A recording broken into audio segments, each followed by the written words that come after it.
Bismillahirrahmanirrahim. Assalatu wassalamu ala asyrafil anbiya'i wal mursalin wa ala alihi wa ashabihi ajma'in, amma ba'd. Assalamualaikum warahmatullahi wabarakatuh. Mga kapatid sa Islam, nandito naman po tayo para magbigay ng Islamikong pagpapayo patungkol ito sa mga paniniwala sa mga anghel.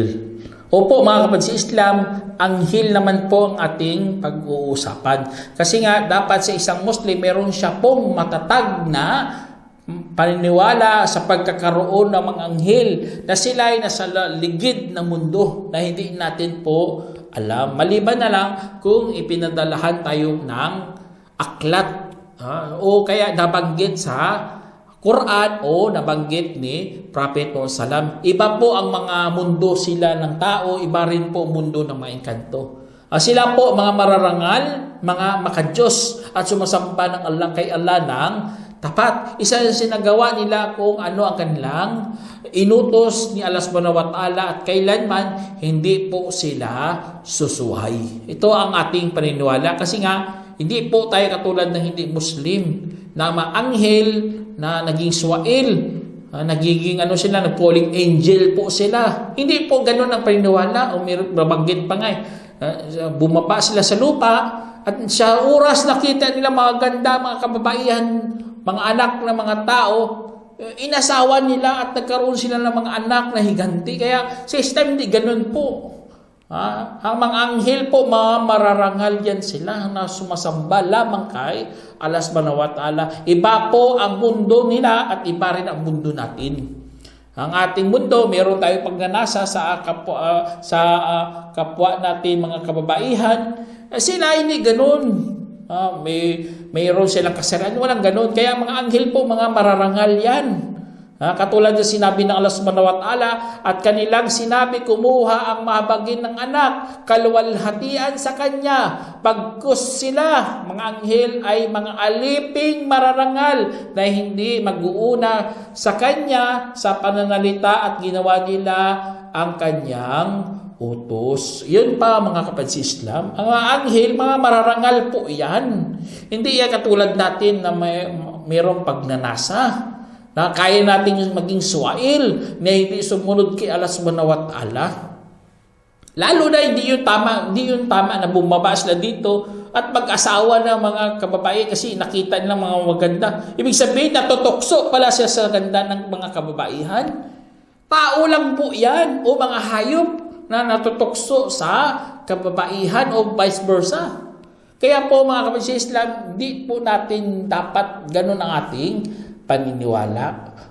Tapos sabi ng Allah subhanahu wa ta'ala mga kapatid sa Islam, at maniwala ang mensahero sa anumang ibinaba sa kanya mula sa kanyang Panginoon at ang mga manampalataya. Lahat sila ay naniwala sa Allah at sa kanyang mga anghel at aklat at mensahero at hindi namin iniwalay ang sinuman sa kanyang mensahero at sila ay magsabi, narinig po namin at aming susundin kaya't patawarin mo o aming Panginoon o at sa iyo ang patutunguhan. Kaya tayo mga Muslim, utos po yan ng Allah subhanahu wa ta'ala na maniwala sa mga anghel.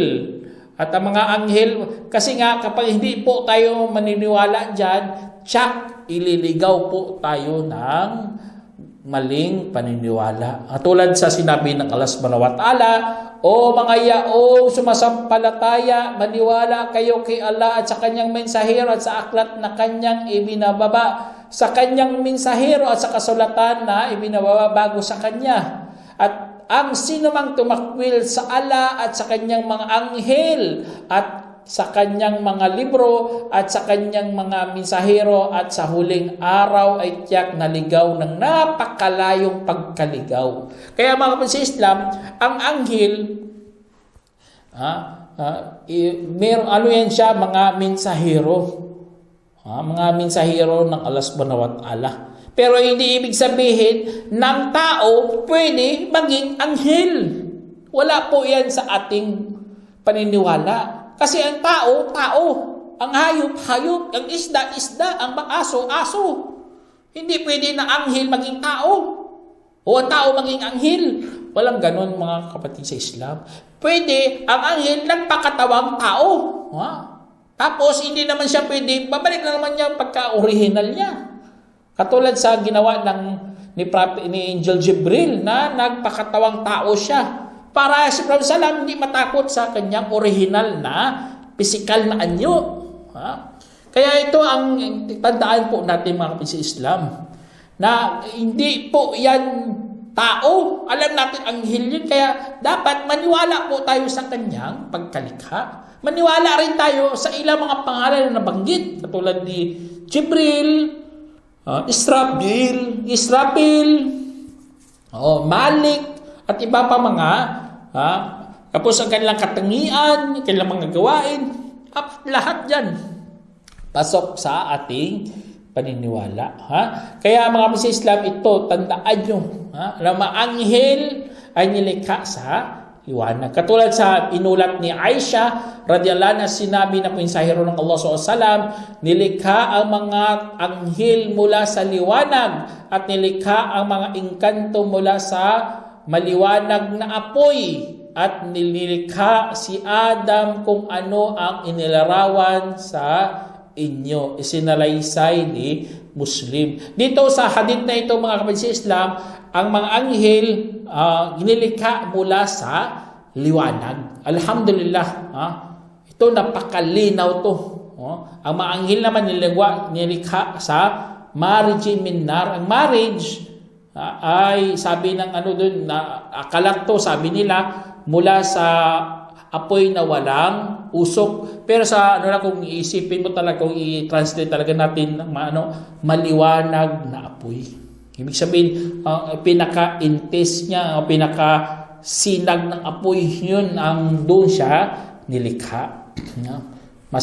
Kaya pinaka-mainit talaga na kulay na, maliwanag talaga na apoy.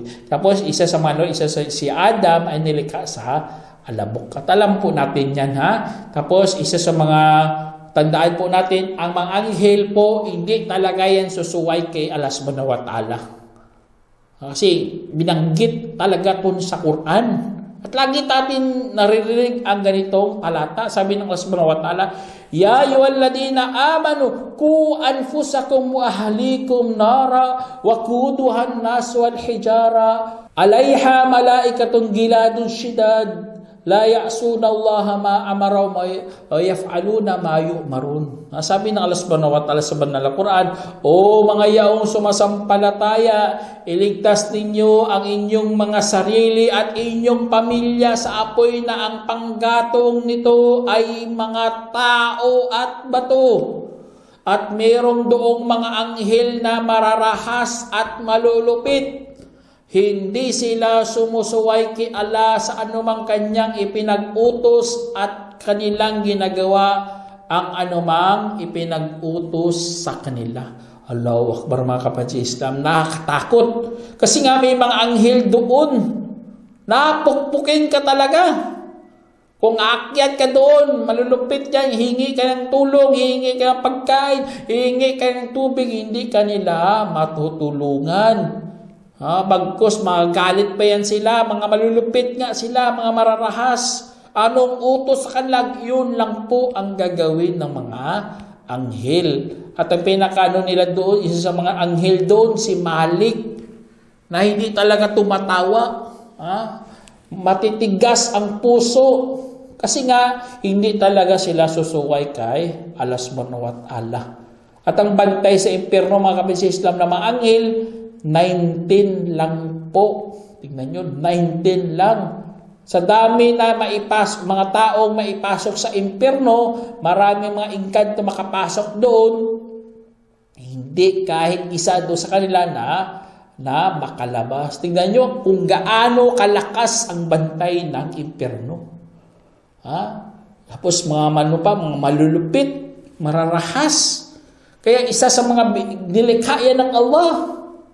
Kung iisipin mo, malulupit yun. 19 lang ang bantay pero walang makakalabas. Kaya ganun ang pagkalika. Tapos mga anghel, mga kapatid sa Islam, may mga pakpak.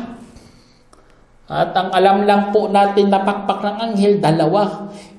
Depende po yan sa pagkalika ni Allah subhanahu wa ta'ala sa kanila. Katulad sa sinabi ng Allah subhanahu wa ta'ala, papuri kay Allah ang manlalalang ng mga kalangitan at kalupaan. Tagagawa ng mga anghel bilang mga mensahero na mayroong mga pakpak na 2 at 3 at 4. Dinagdagdagan sa pagkalika sa anumang kanyang nanaisin. Sa katunayan si Allah ay mayroong kakayahan sa lahat ng bagay. Kaya mga anghel, mga kapatid sa Islam, depende po yan. May mga 2, 3, o depende. Kasi nga, si Angel Jibril, napakadami rin ng pakpak. Alam nyo po, binanggit talaga sa hadith, katulad sa inulat ni Abdullah radiyallahu anhu na sinabi ng Allah, tunay nakita niya ang isa sa mga malaking tanda na kanyang Panginoon. Sabi, nakita niya si Jibril sa kanyang larawan na mayroong 600 pakpak isinalaysay ni Muslim. Tingnan nyo, 600 wings. Pakpak, 600. Subhanallah. Kung imagine mo yan, hindi mo kayang imagine, pero si Prophet Salam nakita niya yan sa original na pisikal ni Angel Jibril. Kaya nga, nahimatay nga siya Tapos parang mababaliw siya. Kasi nga, siyempre, kung hindi ka man mamangha, siyempre makilabutan ka sa nakita mo. Weird na yan Kasi nga, hindi yan binuksan para sa atin. Yan po kasali sa mga ligid na kaalaman na binanggit sa hadith. 600 wings. Pakpak niya.